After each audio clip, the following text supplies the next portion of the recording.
স্কোয়াডে ফিরলেন সৌম্য সরকার, জায়গা পেলেন শান্ত মিরাজও, কিন্তু এবারও নেই সাব্বিরের নাম। বিপরীতে কোনো পারফর্ম না করেই আবারও টিকে গেলেন নাঈম শেখ। তবে সোহান অঙ্কনদের সাথে এবার মিডল অর্ডারে রাখা হয়েছে একাধিক চমক। স্পিনের পাশাপাশি পেস ইউনিটেও থাকছে তারকা ক্রিকেটারের ছড়াছড়ি।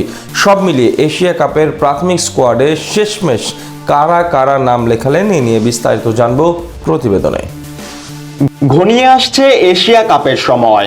মহাদেশীয় ক্রিকেটের সবচেয়ে বড় লড়াইয়ে মাত্র মাসখানেকের ব্যবধানেই অংশগ্রহণ করবে লাল সবুজের প্রতিনিধিরা। সেই লক্ষ্যে দল গোছানোর কাজে ব্যস্ত সময় পার করছে টাইগারদের টিম ম্যানেজমেন্ট। এমনকি আসন্ন এশিয়া কাপকে সামনে রেখে 25 সদস্যের প্রাথমিক স্কোয়াডও ইতিমধ্যেই ঘোষণা করেছে বিসিবি, যেখানে এবার রাখা হয়েছে একাধিক চমক। প্রায় দীর্ঘ সময় পর টাইগারদের স্কোয়াডে ফেরানো হয়েছে জনপ্রিয় ওপেনার সৌম্য সরকারকে। তার সাথে রাখা হয়েছে মোহাম্মদ নাঈম শেখকেও। 2 বছর পর জাতীয় দলের সুযোগ পেয়ে খুব একটা ভালো করতে পারেননি তিনি, তাই চূড়ান্ত স্কোয়াডে তার বাদ পড়ার সম্ভাবনা আপাতত থেকেই যাচ্ছে।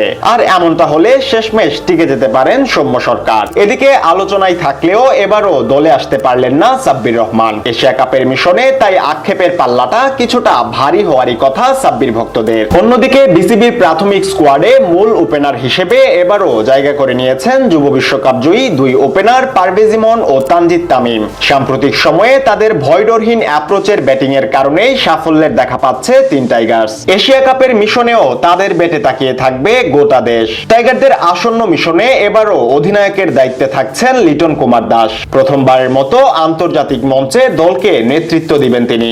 এছাড়া স্কোয়াডে ফিরেছেন 3 ফরম্যাটের সাবেক অধিনায়ক নাজমুল শান্ত।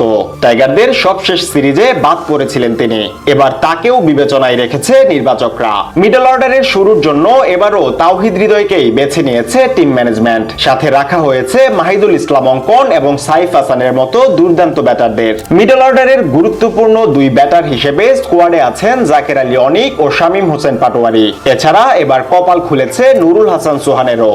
দীর্ঘ অপেক্ষার পর প্রাথমিক স্কোয়াডে এলেন তিনি। সাম্প্রতিক সময়ে যেভাবে পারফর্ম করছেন তিনি, তাতে চূড়ান্ত স্কোয়াডে থাকার অন্যতম দাবিদার এই উইকেট কিপার ব্যাটার। এদিকে সহ অধিনায়ক শেখ মাহাদির সাথে প্রাথমিক স্কোয়াডে আছেন অলরাউন্ডার মেহেদী মিরাজও। সম্প্রতি ব্যাটিং এর পাশাপাশি স্পিনেও খুব একটা ছন্দে নেই ওয়ানডের অধিনায়ক। ফলে বিশেষজ্ঞ স্পিনার হিসেবে দলে আরো জায়গা পেয়েছেন রিশাদ হোসেন, তানভীর ইসলাম এবং নাসুম আহমেদের মতো কার্যকর স্পিনাররা। স্পিনের পাশাপাশি এবার পেস ইউনিটেও দেখা গেছে তারকার ছড়াছড়ি। এবার দলে ফেরানো হয়েছে টাইগারদের সর্বোচ্চ গতির পেসার নাহিদ রানাকে। পেস ইউনিটের নেতৃত্ব দিতে দেশের শীর্ষ পেসার তাসকিনের সাথে রাখা হয়েছে কাটার মাস্টার মুস্তাফিজকেও। অলরাউন্ড পারফর্মের জন্য এবারও জায়গা করে নিয়েছেন সাইফুদ্দিন এবং তানজিম সাকিবের মতো পেসাররা। এছাড়াও রাখা হয়েছে যুব বিশ্বকাপ জয়ী পেসার শরীফুল ইসলামকে। পাশাপাশি আবারও স্কোয়াডে ভেড়ানো হয়েছে টাইগার পেসার হাসান মাহমুদ ও খালেদ আহমেদকে। এশিয়া কাপকে সামনে রেখে আজ টাইগারদের ক্যাম্পে যোগ দিয়েছেন প্রাথমিক স্কোয়াডের ক্রিকেটাররা। কঠিন পর্যবেক্ষণ আর বাছাইয়ের মাধ্যমে এখান থেকেই তৈরি করা হবে 15 সদস্যের চূড়ান্ত স্কোয়াড।